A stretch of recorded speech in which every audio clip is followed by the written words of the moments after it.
There is a 92-cent repair that you can do yourself that, well, a handyman, well, they're going to hate me for telling you this, but they charge you $200 to do.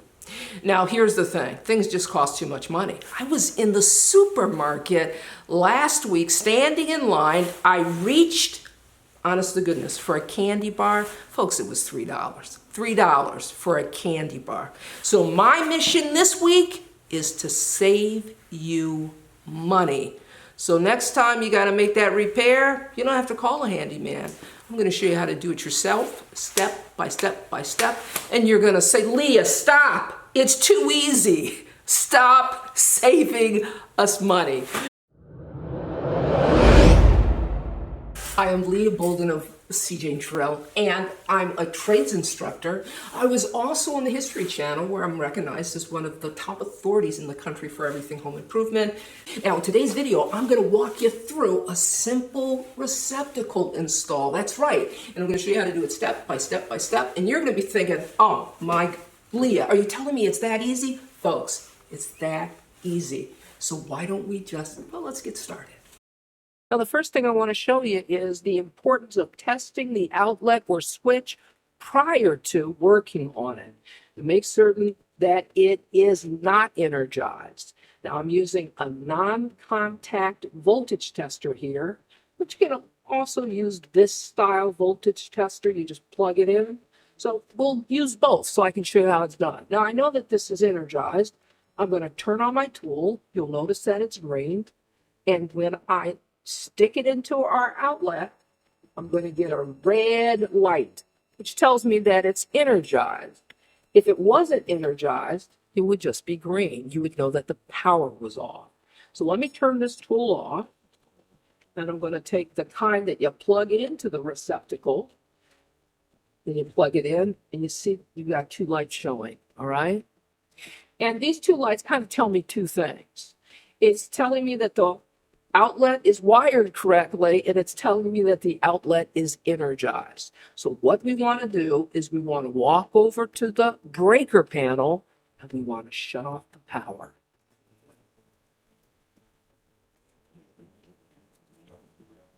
Okay, so our light is out, so we know that our outlet is no longer energized. I'm going to pull this out of here. But I want to tell you this. You need to get these tools to test your outlet. Don't do it on the cheap. Don't use a radio or a light like a lot of people do. Just make the investment.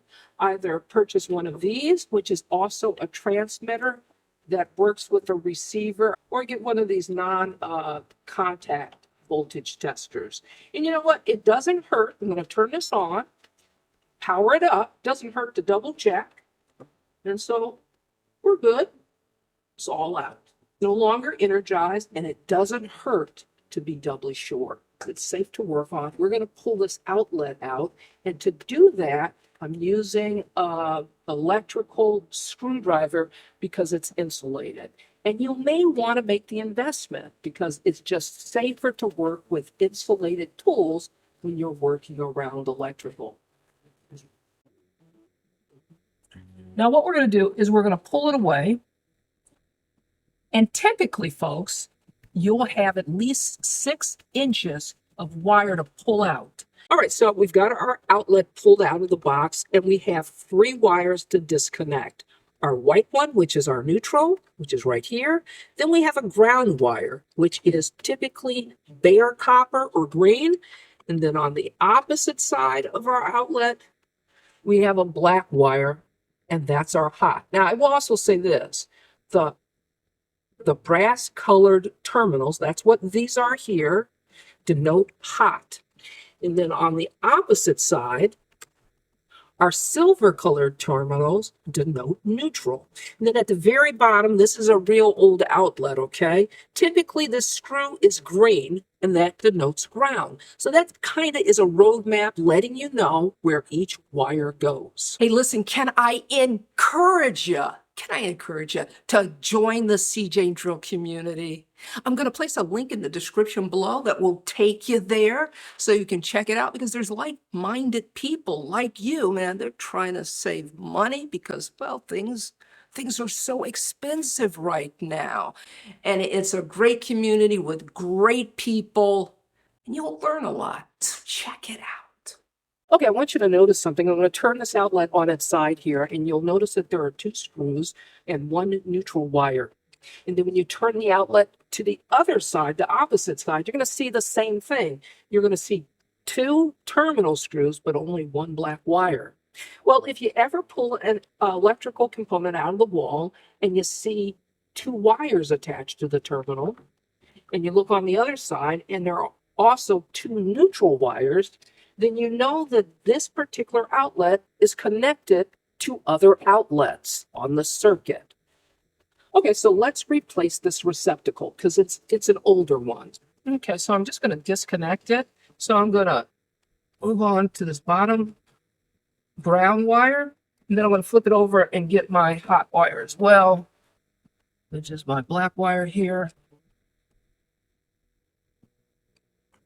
Now I'm just going to remove the wires.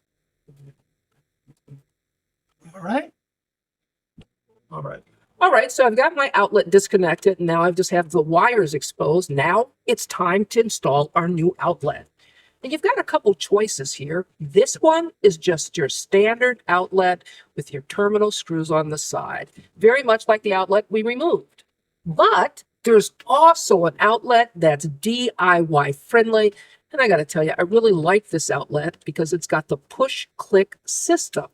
And so what you do is you insert your wires in the back and you pull down the lever and it locks it in. And it's not to be confused with backstabbing, which is a different system, which I don't recommend. So let's install this. Now to install our new outlet, we've got to get rid of these little hooks. And I'm just going to snap them off right here. Now we'll go over to neutral. Click that. Now maybe you're wondering, how much should you strip off from the wire? All right. Well, on the back of outlets, there's usually a gauge. On this particular outlet, the gauge is right here. Can you see that? And so we'll just hold the wire up like this, and then it tells us how much we need to take off. Now on the standard outlet, the strip gauge is right here. Now this tool here, it's called a Katapult, and what it does is it removes the plastic sheathing off of wires. Now, if you notice, there are a series of numbers here, and those numbers denote the gauge of wire. Now we're using a number 14 wire, and so we're going to take this neutral wire here, and we're going to slide it right into the 14 slot. I just pull the handle, and it's going to remove the sheathing for me. All right, so as you can see, our wires are cut to the proper size. Now we just need to hook it up. And this is simple because it's just a push and click. Now our black little lever there, that denotes our hot wire. Install our black wire. And all we have to do is hit the switch. There we go. And it's locked in. It's not going anywhere. Okay, so now it's time to attach our neutral. And we just insert it like we did with our hot wire and click the lever, and it's locked in place. And the only thing that we have left to connect is our ground wire. Now we've locked in our ground. Now it's time to install our outlet. We got to carefully fold our wires back in the wall. Sometimes what I do is I, fold them like an accordion. Here our outlet by screwing it into the box. Now let's put up our cover plate, and then we'll test this outlet, make certain that, well, we're good to go. All right, I've turned the power back on at the breaker panel. Let's find out if our outlet is working and working correctly. Now I've got my voltage tester here. We're going to plug it in, but I want you to also notice that it's got a graph that lets you know whether or not your outlet is wired correctly. We're going to be looking for 2 yellow lights that says that we've done everything correctly and our outlet is now energized. Now what I'm going to do is I'll place a link in the description below to all the tools I used in today's video, along with that 92-cent receptacle and the DIY friendly receptacle as well. So you can check it out for yourself. This is Leah saying you can do this. See you next time.